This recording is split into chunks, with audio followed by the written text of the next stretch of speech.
Bueno, pues como cada miércoles desde hace un par de semanitas vamos a dedicar los siguientes minutos al mundo de la educación, por lo que saludamos un día más a Petra Helm. Petra, muy buenos días. Buenos días. Bueno, ¿de qué vamos a hablar en el día de hoy o por dónde vamos a empezar? Pues para empezar quería dar las gracias a todos los que se han apuntado ya a nuestra página de Facebook, que ya la tenemos, y estamos muy contentos porque pues ya ha respondido muy bien la gente. Uh-huh. Bueno, la semana pasada ¿de qué hablábamos y de qué vamos a hablar esta? Pues la semana pasada hablamos del mito de la infancia feliz y explicamos cómo los castigos físicos, es decir, el maltrato disfrazado de educación, inicia un círculo vicioso que no nos marca solo en nuestra vida individual, sino que tiene unas consecuencias también para toda la sociedad. Pues el niño que tuvo que callar y suprimir su desesperación y su rabia sobre su propio maltrato, y cuando es adulto, él lo puede descargar en la siguiente generación. Son unas perspectivas quizá muy negativas. ¿Se puede hacer algo para interrumpir este círculo del que hablábamos, de cómo me han tratado así, yo trato así? Sí, aquí sí que tenemos buenas noticias. Afortunadamente sí podemos hacer algo para no continuar con este círculo. De hecho podemos hacer bastante, pero esto solo podemos hacer si estamos dispuestos a reconocer la realidad. Es decir, despedirnos de este mito de la infancia feliz y cambiar nuestra actitud frente a los niños y la manera de tratarlos por completo. Es decir, tenemos que estar conscientes de que estos hábitos y costumbres de los que hablamos la semana pasada, educativos, que nos salen automáticamente y los debemos sustituir por un trato más sano, respetuoso y humano. ¿Qué podemos hacer para ello? Pues concretamente, para poder cambiar el trato con un niño, lo primero que debiéramos hacer sería preguntarnos sobre nuestra propia infancia, meternos en la piel del niño o de la niña, que todos fuimos en su día. Este niño o esta niña sigue vivo en nuestro interior, aunque seamos adultos, y determina desde allí nuestro comportamiento. Debemos buscar la comunicación con este niño interior y preguntarnos si nuestra infancia realmente fue tan feliz como nos hubiese gustado y encararnos a la realidad. Para esto nos podemos hacer una serie de preguntas. Por ejemplo, ¿cómo nos sentíamos cuando nuestros padres nos pegaban, nos castigaban o nos decían que no valíamos para nada? ¿Qué sentíamos cuando nos dejaban solos? ¿Qué sentíamos cuando el profesor nos castigaba y los padres, sin cuestionar su autoridad, nos pusieron otro castigo en casa?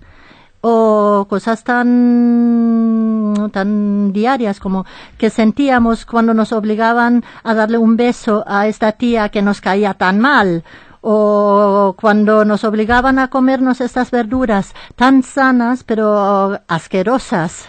Uh-huh. Esas son preguntas que nos podemos ir haciendo para darnos cuenta de cómo ha sido nuestra infancia, ¿no? Para pensar en cómo ha sido realmente nuestra infancia, ¿no? Exactamente. Y creo que todos los oyentes se acordarán de algún episodio en su vida en que se sintieron tratados injustos o humillados y a la vez impotentes de hacer algo contra esto. Y sería muy interesante que nos lo contasen, o por aquí o en nuestra página también. Uh-huh. Bueno, Petra, ¿y qué podemos hacer una vez que hayamos aprendido a ver nuestra infancia de una forma más realista? Sí, mira, una vez que hayamos conectado o reconectado con este niño o niña interior, a través de estas preguntas, nos podemos permitir a sentir el dolor y la rabia que no nos permitían sentir en aquel momento. Y así nos va a ser mucho más fácil entender a nuestros hijos y no hacerles pasar por lo mismo, ¿eh? Por ejemplo, si nuestros padres todavía viven y los vemos suficientemente abiertos para hablar con ellos de este tema, les podríamos preguntar directamente sobre nuestra infancia y dialogar con ellos. Pero muchas veces esto no es tan fácil, porque cuando los vemos que no es posible, porque no quieren saber nada del tema o incluso se enfadan y niegan los sucesos, es algo que pasa muy a menudo, sobre todo cuando los padres son muy mayores. En estos casos es mejor no insistir porque lo único que conseguiremos es llevarnos más disgustos y eso no lleva a ninguna parte. Uh-huh. Pues hay padres que siguen ejerciendo mucha autoridad y poder sobre sus hijos, aunque estos ya son adultos desde hace tiempo.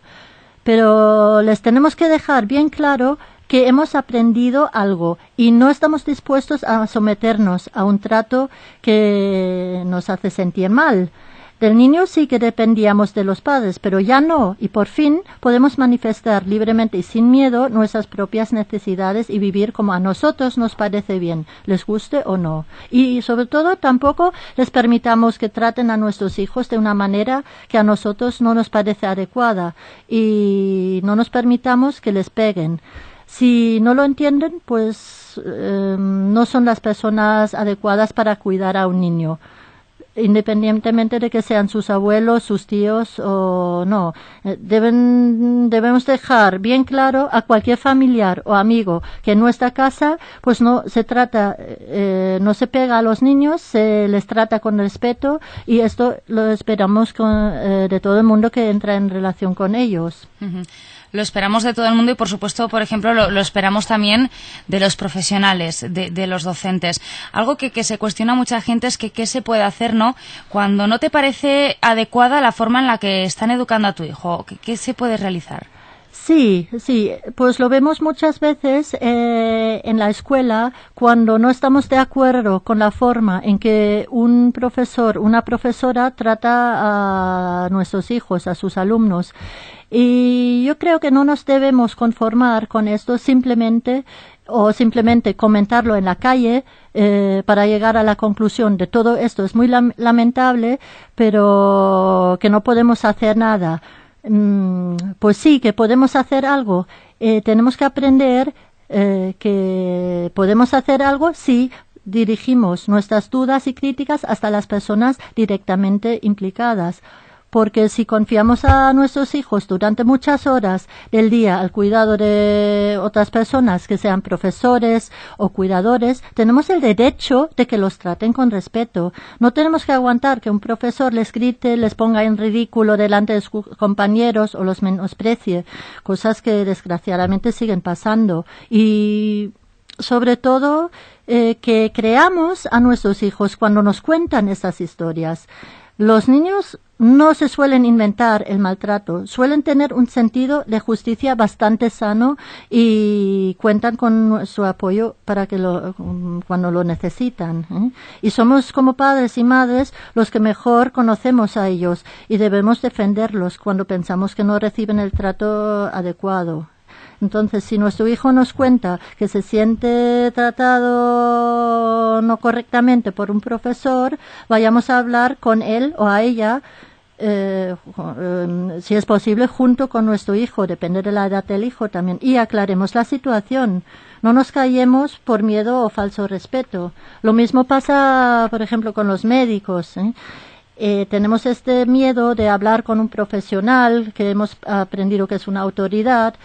Y en el caso del médico, que puede ser difícil cuestionar o valorar su diagnóstico, y no se trata de esto, pero sí podemos opinar sobre la manera de cómo trata a un niño, pues si es amable, que si le pregunta, si se enfada, si le grita, se burla, le explica, y pues si no nos parece bien tenemos que hacer algo para que cambie, preferentemente con otros padres o madres afectados. Uh-huh.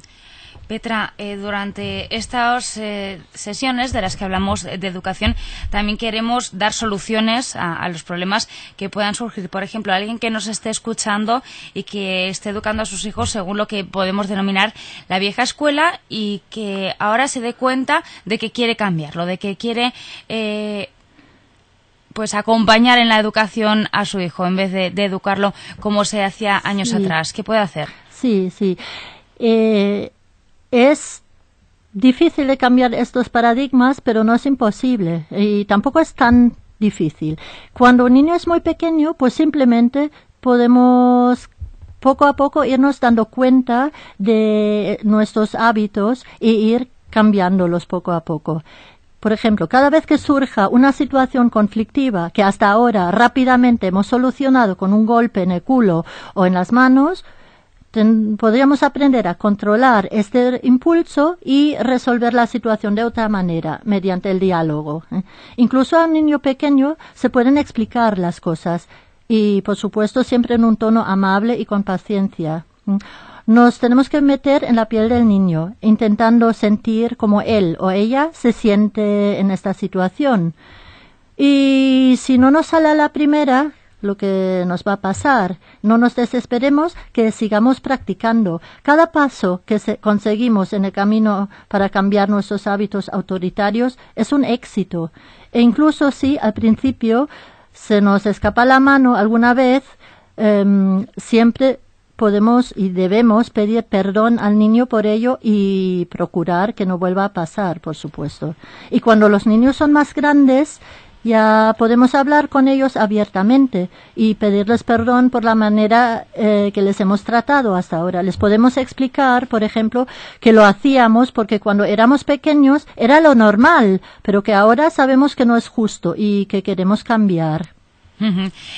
Para ir finalizando ya, Petra, ¿qué podemos hacer cuando sospechamos o cuando estamos viendo que un niño puede estar siendo maltratado? Recordar que el maltrato no es solo físico, sino también psicológico. ¿Cómo debemos reaccionar las personas? Sí. Bueno, la manera de reaccionar frente a un maltrato, una sospecha de maltrato, depende mucho de la situación. Por ejemplo, si sospechamos que es un maltrato de un niño que es un vecino que vive en nuestro bloque, y porque escuchamos gritos y llantos muy a menudo, o cuando vemos a un padre, una madre, alguien pues pegar a su hijo en la calle o en el parque, lo que podemos hacer es poder intentar hablar con ellos preguntando qué le pasa al niño y según la impresión que nos den podemos intentar de hablarles y ofrecer nuestra ayuda. Pero es un tema también delicado. Hay que tener un poco de cuidado y de psicología para ver si es posible, porque si queremos verdaderamente ayudar al niño, tenemos que evitar que el adulto se enfade todavía más y cuando nos hayamos ido descargue su rabia que siente por nuestra intromisión en el hijo. Pero ante la duda, pues no dudemos en ponernos en contacto con un profesional, un servicio social, por ejemplo. Siempre es mejor hacerlo antes de que sea tarde. Bueno, pues queríamos hablar un poquito de este tema. Petra, no sé si nos queda algo. Bueno, resumiendo, podríamos decir que tendríamos que aprender nuevas estrategias para cambiar nuestra manera de actuar en situaciones conflictivas y nos tendríamos que meter mucho más en la piel del niño y de la niña para acompañarlos en el crecimiento en vez de educar. Pues un poco se podría decir convertirnos en abogados de niños. Bueno, pues con esto finalizamos con un pequeño apunte, ¿no? Lanzamos el tema del que hablaremos la semana que viene. Sí, la semana que viene vamos a hablar un poco del tema del futuro, porque estamos siempre muy preocupados por el futuro de los hijos y muchas veces nos olvidamos de su presente, que los queremos preparar, darlos con las mejores intenciones, por supuesto, lo mejor para el futuro, pero nos olvidamos que estamos viviendo y sobre todo ellos aquí y ahora, en el presente. Y en este contexto también hablar un poco del mito de los niños esponja a los que queremos enseñar ya todo desde que nacen. Bueno, pues ese será el tema de la semana que viene. Cualquier aportación que quieran hacer nuestros oyentes, esos dos correos electrónicos, radiograus@radiohuesca.com y radiobenasque@radiohuesca.com, para que hagan sus comentarios, para que hagan sus preguntas y para que den también su voz en este tiempo de radio. Petra Gel, muchísimas gracias un miércoles más. Muchas gracias a vosotros.